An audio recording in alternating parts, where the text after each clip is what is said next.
Have you ever had one of those nights where your mum's having people over and she gets really stressy?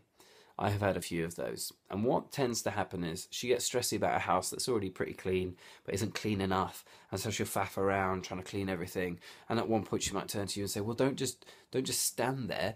Do something. Help me out here.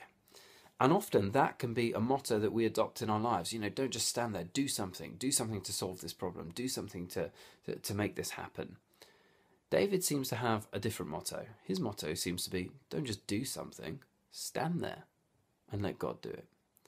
And he is willing to be very hands-off when it comes to Saul. We saw that yesterday, and the same happens again. He's got the opportunity to kill Saul. How tempting that must be, to stab Saul with the spear that Saul had thrown at David all those times. He could have just, in a moment, ended the fear that he must have lived under, knowing that Saul is always going to get him. He could have just taken it in his own hands, and in a second, it would have been over.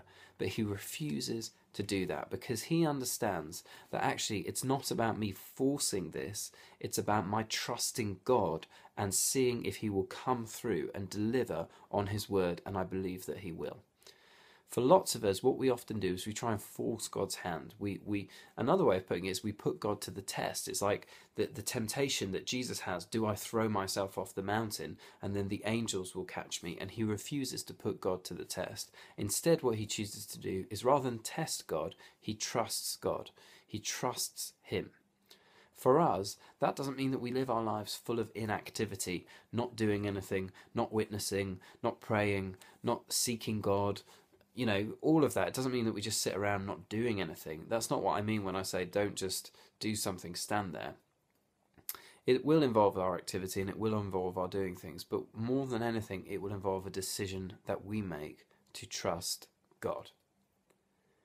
And Saul, towards the end of his life, is a sorry state. He goes to a witch to call up a prophet, to talk to the ghost of a prophet about what he should do, rather than even in that situation, maybe calling on God himself. He just can't bring himself to trust Yahweh and to trust his will. We want to be like David, not like Saul. So when you have a situation and the temptation is to force it, choose instead to pray that God's kingdom would come and his will would be done, and decide in that moment, I am going to be a man, I am going to be a woman who trusts you to fulfill your will and to fulfill your promises.